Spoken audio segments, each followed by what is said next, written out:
Hi everyone, welcome to my Optimum Health God's Way YouTube channel. Today we are going to look at the importance of Christ's presence for our overall health and Christian growth. God's plan for us is to have abundant life. That means spiritually, mentally, emotionally healthy and happy. However, because of Adam and Eve's disobedience or sin, sickness, decay, and death came about in the earth. In order for us to achieve and regain the full restoration of our spiritual, emotional, and physical health and well-being, God has not left it up to us to figure it out on our own. Instead, He sent His only Son to gain the victory over sin and sickness that we need and die the death that we deserve. And He is also being made available to live in us in order to carry out the physical, emotional, and spiritual renewal or restoration in our lives that God desires for us. In John 14:16-18, Jesus told His disciples before He was about to leave the earth, "And I will pray the Father, and He shall give you another comforter to abide with you forever, even the Spirit of truth to dwell with you and shall be in you. I will not leave you comfortless. I will come to you." Here we can see that Jesus promised His disciples, including us, to dwell in the believers. That means the living presence of Christ in the Christian became available on the day of Pentecost through the baptism of the Holy Spirit, as we have seen in Acts 2 verses 1-4. On this experience, an inspired author, Ellen G. White, wrote, "The work of the Holy Spirit is immeasurably great. It is from this source that power and efficiency come to the worker for God. The Holy Spirit is the comforter as the personal presence of Christ to the soul. He who looks to Christ in simple childlike faith is made a partaker of divine nature. That is, to have the power that we sinners don't have, to do what sinners couldn't do through the agency of the Holy Spirit. And when we are led by the Holy Spirit, we are made complete in Him, who is the head of all things. Thus, when we receive the baptism of the Holy Spirit, we gain the presence of Christ in our lives. And in another word, when we have the baptism of the Holy Spirit, we receive the fruits of the Spirit that is necessary for us to achieve the physical, emotional, and spiritual health and well-being. In reality, the fruit of the Spirit are actually the presence of Christ. Therefore, when we are baptized with the Holy Spirit, we have dwelling in us Jesus' love, His joy, His peace, His patience, His goodness, His kindness, His faith, His humility, and His temperance. And there is the direct link between every fruit of the Spirit or the character of Jesus Christ to our overall health and well-being. When we look at the fruit of the Spirit, all of them, like love, joy, peace, patience, goodness, kindness, faith, humility, are directly linked with or improve health by lowering blood pressure, reducing chronic stress, boosting the immune system, increasing dopamine, reducing inflammation, promoting healthy relationships, and strong social bonds associated with improving cardiovascular health, faster recovery for illnesses, increased longevity, reducing social isolation, promoting emotional, physical, and spiritual well-being, improved psychological resilience, stronger and more supportive social relationship, and a lot of other things that help promote our overall health. And when we look at the fruit of the Spirit or the character of Jesus, which is temperance, that is the moderation or abstinence from harmful substances like alcohol, cigarettes, marijuana, caffeine, refined sugar, refined salt, and others, helps prevent us from weakening immunity, illnesses, and making it much easier for us to follow God's health principles, healthier diet, healthier lifestyle, healthier habits to promote our overall health and growth.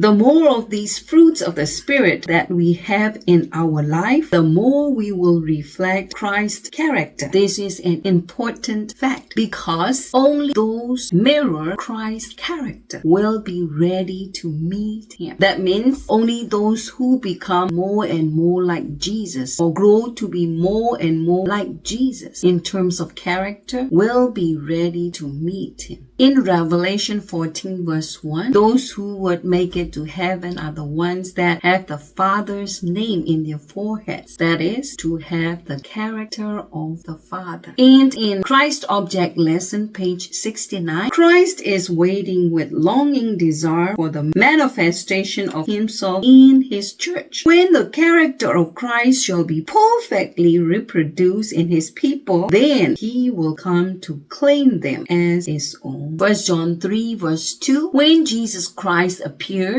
we'll be like Him because we shall see Him as He is. In 2 Corinthians 3:18, believers will be transformed into the same image of Jesus from glory to glory. We can see that Christ is present in the Spirit-baptized believers. Christ is also the gift from God. To us, in Christ is all the gifts of treasures of wisdom, knowledge, spiritual riches. In Colossians 2 verse 2 and 3, true wisdom, knowledge, and spiritual riches are found within a deep personal knowledge of Him. In 1 Corinthians 1 verse 30, believers are united in Christ, who is made to be our source of wisdom from God, our righteousness being made right with God, our sanctification being made holy, our redemption being set free from sin. Since the presence of Christ through the daily baptism of the Holy Spirit is necessary to receive and experience the fruit of the Spirit, to have the full restoration physically, emotionally, spiritually, we will look at how to have the daily baptism of the Holy Spirit. Number 1, we can claim Luke 11:13. How much more will our Heavenly Father give Holy Spirit to those who ask Him? Ask and just have faith. Number 2, true repentance. Turn away from sin. Number 3, complete surrender. Yield, consecrate, dedicate everything to God. Number 4, obey the promptings of the Holy Spirit. Number 5, then we will manifest the character of Jesus in our lives. After we ask for the baptism of the Holy Spirit, how would we maintain Jesus to live out His life in us? For example, when we are tempted to become impatient, our part is to turn our minds away from what causes us to be impatient and ask Jesus to manifest His patience in us and believe that He will do so. Or if we find ourselves unforgiving toward others, we must turn our thoughts away from what those individuals did to us to cause us to be angry toward them and request Christ to display His forgiveness and compassion toward them, then believe that He will do just that. Friends, I would like to leave you with 3 John 2. Beloved, I wish above all things that you may prosper and be in health as your soul prospers. Bye for now. God bless.